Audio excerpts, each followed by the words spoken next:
আসে এমনই তো হয়, একটু প্রেম আর একটু অভিনয়, কেউ কেউ করে শুধু নয় চায়। সিটি লাইফে সব দেখে নাও হে, সিটি লাইফে সব দেখে নাও হে, সিটি লাইফে সব দেখে নাও হে, সিটি লাইফে সব দেখে নাও হে। আমি তোমারে বড় ভাই হিসাবে ওয়াদা করলাম যে নুপুর লো তোমারই বিয়ে। ঝুমুরে যদি মারুফের সাথে বিয়ে দেওয়া যায় তাহলে কেমন? কথাটা কিন্তু তুমি খারাপ বলো নাই। আশিক করে নাই এমন কোনো খারাপ কাজ আছে বলে আমার মনে হয় না। তোমার ছাড়া আমার ঝুমুর সুখী হইতে পারবো না। আমার মনে হয় তুমিও ঝুমুরকে ছাড়া সুখী হইতে পারবো না। আমি তোমাকে দুইজনের সুখী দেখতে চাই বাবা।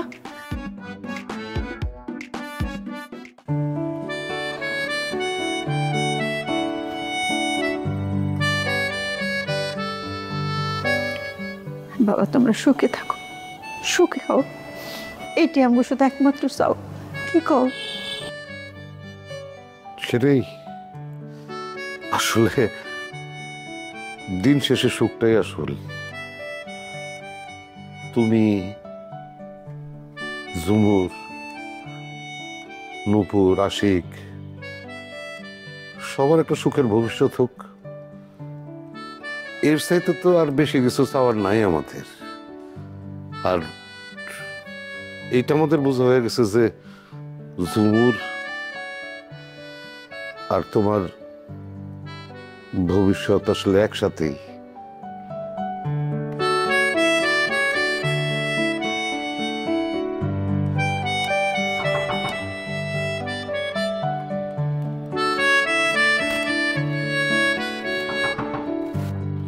কে? আরে আশিক, কি অবস্থা? এই তো ভাই আছি ভালো ভাই। তো হঠাৎ করে এখানে? ভাই একটু কাজে ছিলাম। না ভাইয়া, তুমি তো কাজে না, কোনো একটা ঝামেলা পাকায় তারপরে আসো। কি ঝামেলা পাকাইছো? না না ভাই, আমি কোনো ঝামেলা করি নাই ভাই। ভাবি বাসে নেই। বিপাশা ভিতরে আছে? আসো ভিতরে আসো। না না ভাই, ভিতরে যাবো না, একটু ভাবিরে রাখি। ভিতরে যাবে না? বিপাশা, বিপাশা দেখো কে আসছে। হ্যাঁ বলো। কি হঠাৎ করে মানে ভিতরে আসতে পারতো তো? না না ভাই। আশিক ভাইয়া তুমি হঠাৎ?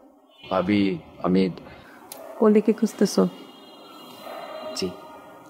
কলি তো চলে গেছে। কই চলে গেছে? কলি বাড়িতে চলে গেছে। আমি জানি না, হঠাৎ করে দেখলাম কালকে থেকে ওর খুব মন খারাপ। আমি ওকে অনেকবার বলছি যে অ্যাটলিস্ট বোন হিসেবে তুই আমার কাছে সবকিছু শেয়ার কর। ও বললো না, ওর কিছু হয় না, ওনাকে বাড়িতে যাইতে চায়। আমি ওকে এটাও বললাম, তুই যে বাড়িতে যাইতে চাস, তুই বাড়িতে যাওয়ার পর ফুপা যদি জোর করে ওই ছেলের সাথেই তোর বিয়ে দিয়ে দেয় তখন তুই কি করবি? বলে বাবা যদি ওই ছেলের সাথে আমাকে বিয়ে দিয়ে দিতে চায় তাহলে আমি বিয়ে করে ফেলবো। আরে ভাবি, আমি ওর মানে ফোনের উপর ফোন দিতে চাই, ফোন তো বন্ধ। ফোন বন্ধ কেন এটা আমি আসলে বলতে পারবো না। ভাবি কলি কখন বেরিয়েছে? কলি বের হয়েছে বেশিক্ষণ হয় নাই। আশিক ভাই এমন মনে হয় তুমি যদি এখনো বাস স্ট্যান্ডে গিয়ে খোঁজ করো ওকে ঠিক পেয়ে যাবা।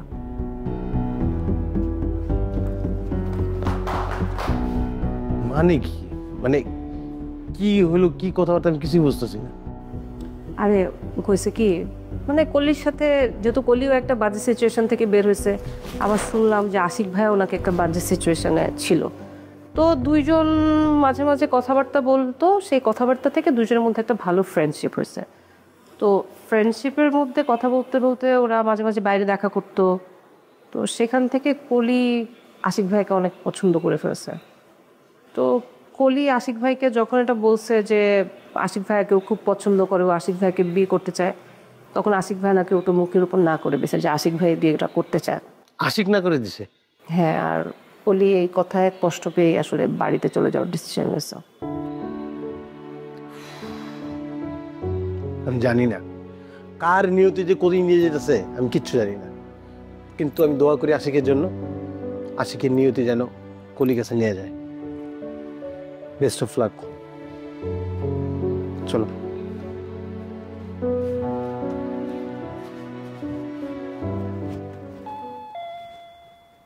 নূপুর, নূপুর, জি আপা।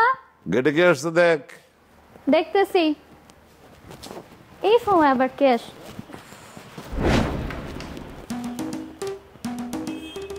স্যার আপনি? হ্যাঁ আমি তোমার সাথে জরুরি কিছু কথা। কিরে কে আসছে? আরে মাস্টার আসেন আসেন আসেন আসেন স্যার আসেন আসেন আসেন বস। তুমি আঙ্কেল আবার আজকে একটু আসলাম। সেটাই তো, তুমি না সেদিন সব পড়াশোনা মোটামুটি কমপ্লিট করে দিয়ে গেল। যে কমপ্লিট করে দিয়ে গেছি, কিন্তু বাসায় গিয়ে মনে হলো কয়েকটা চ্যাপ্টার ওকে আমি আসলে বুঝিয়ে দিয়ে যাইনি। এইগুলো যদি বুঝিয়ে না দিয়ে যাই ও পরীক্ষায় খারাপ করতে পারে, সেই জন্যই আমার আজকে আসে। বাহ দেখছিস, হ্যাঁ এরকম শিক্ষক আসলে হাজার চেষ্টা করলেও কি যাবে মনে হয়। কি বলে যে তোমার ধন্যবাদ দিব, তো যাও না, তোমার সময় নষ্ট করে লাভ নেই। তুমি তাহলে যাও, পড়ার আগে আরো।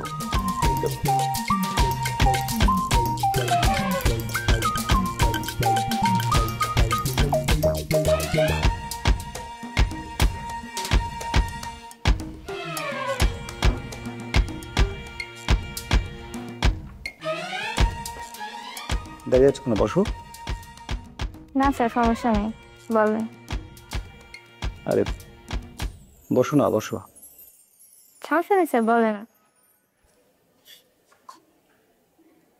আজকে আমি তোমার টিচার হয়ে আসিনি, আজকে রাসেল হয়ে আসছে। বসো বসো।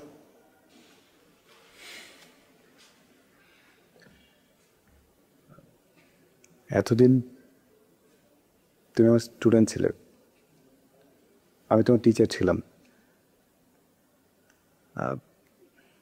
সে কারণে আমি তোমাকে অনেক কিছু বলতে পারিনি।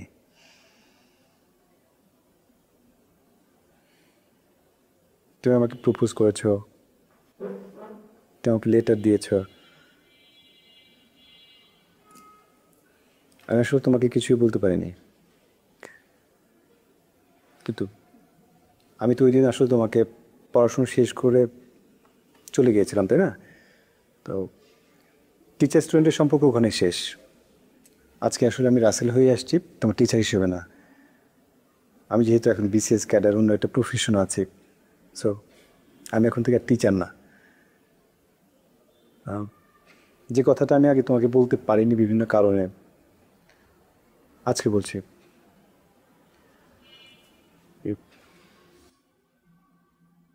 তোমাকে আমার ভালো লাগে,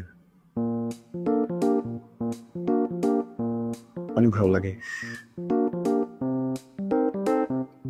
এই কথাটা আসলে আমি বলতে পারিনি শুধুমাত্র আমি তোমার টিচার ছিলাম বলে।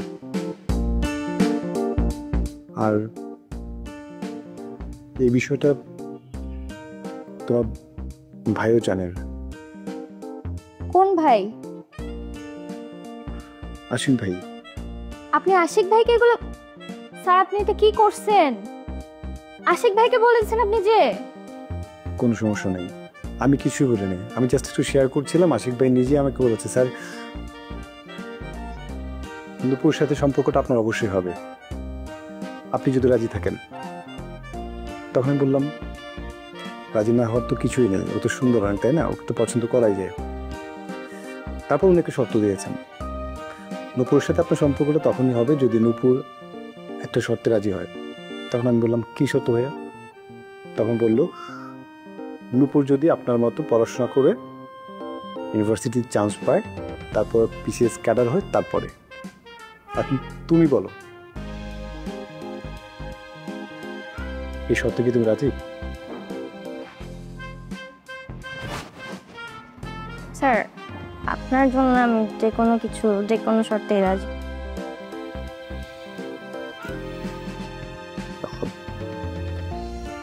Very good. কিন্তু স্যার আশিক ভাই যদি বাসায় এসে সবাইকে বলে দেয়?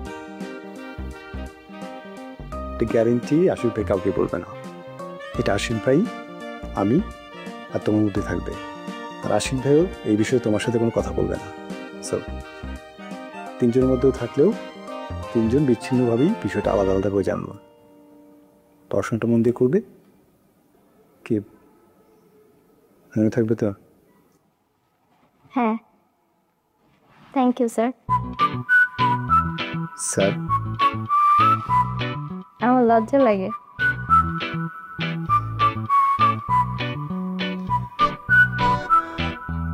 আচ্ছা সরব, কে চলে আসবে তো?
কোথায় হারিয়েছিল? কখনো কখনো হারতে না চাইলে হারিয়ে যেতে হয়।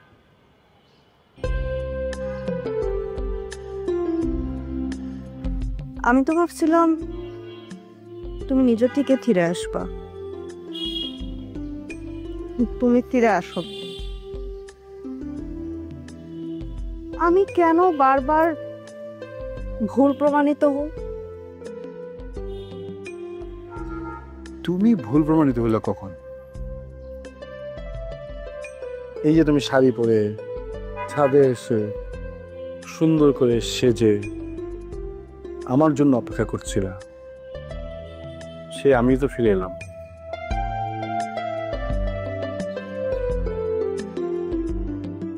তুমি আসো নাই, তোমাকে আনানো হয়েছে। আমি তোমাকে নিয়ে আসছি।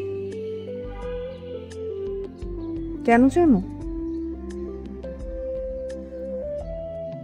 কারণ আমি তোমাকে ছাড়া থাকতে পারবো।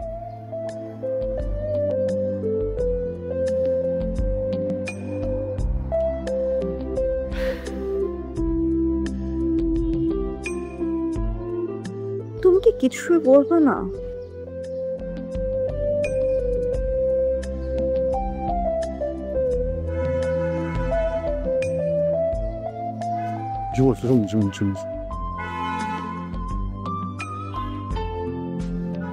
কিছু মানুষ থাকে না যারা জাস্ট পারফেক্ট হয় না। মনে করো খুব বৃষ্টি হচ্ছে, হয়তো পার্টনার শুধুমাত্র ফোনে কথা বলছে, ওয়াইফ কিংবা গার্লফ্রেন্ড এক্সপেক্ট করে যে তার জন্য কফি হাতে দাঁড়িয়ে থাকবে, কিন্তু সে তেমনটা করে না। হয়তো গার্লফ্রেন্ড সুন্দর করে শাড়ি পরে সেজে আসছে, ওই দিনই কেন জানি ওই ছাগলটা একটা শার্ট পরে চলে আসে, একটা পাঞ্জাবি পরে আসে না।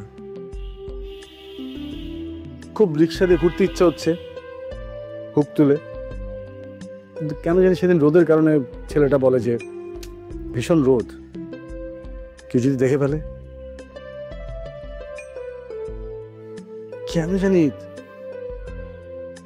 মানুষটা পারফেক্ট হয় না, কিন্তু তারপরে তো মানুষ একজন একজনকে ভালোবাসে,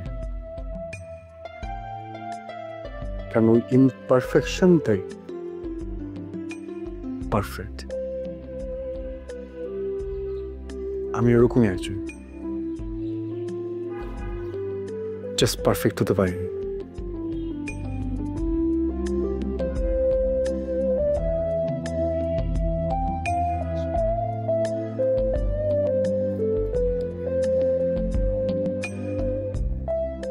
It's okay, I can hug you now. এটা তো ঠিক আছে না?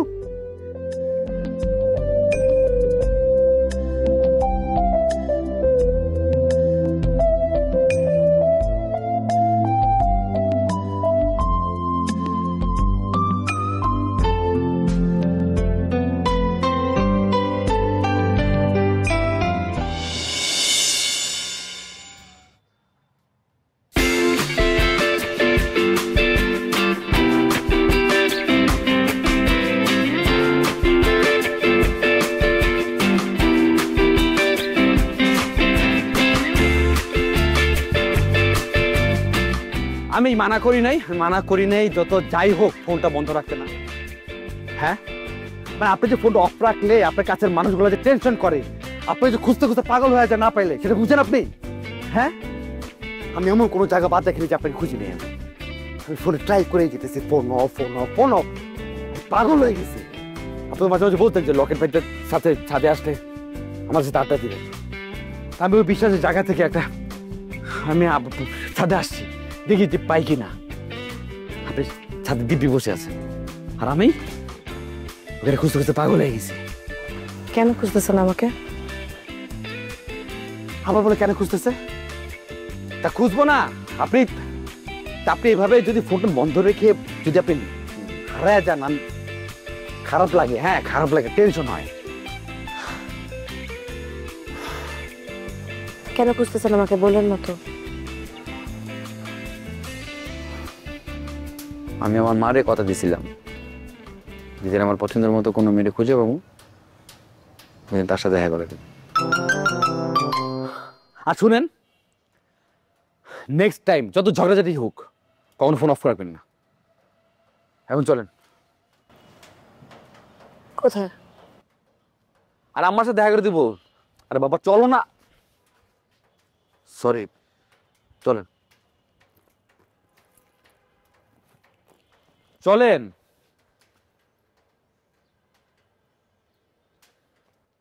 কি কি হয়েছে কর না। হাত চালা কেন তুমি আমার? কোন সাহসে তুমি আমার হাত চালা? আর একবার তুমি আপনি থেকে তুমি, তুমি থেকে আপনিতে আসলা। এরকম তো আপনি তুমি করা যাবে না, তোমার আমাকে তুমি করেই বলতে হবে। হ্যাঁ এই ভাই, আপনারা তো বিয়ে করেন যাবো না, আপনি তো বহু ঝগড়াটা। কি কি বললি তুই? তোরা আমাকে বিয়ে করা যাবে না মানে তোরা আমাকে বিয়ে করতে হবে। আমি ঝগড়াটি হই, হিংসুটে হই, দুনিয়ার যা মন চায় তাই হই, আমি দুনিয়ার সবচেয়ে খারাপ মানুষ না কেন আমাকে বিয়ে করতে হবে, ঠিক আছে? আর মায়ের সাথে দেখা করতে যাবো, কি পরে যাবো? হ্যাঁ এই কাপড় পরে যাবো? কি পরে যেতে হবে? শাড়ি পরে যেতে হবে না? তো শাড়ি কই? তো কেন? তো শাড়িটা কিনতে হবে না? তো আমি তো বেকার। আমার বিয়ে করবো তুমি?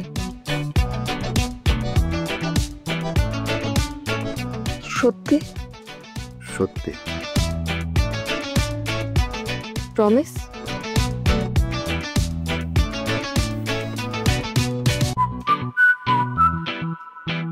প্রমিস।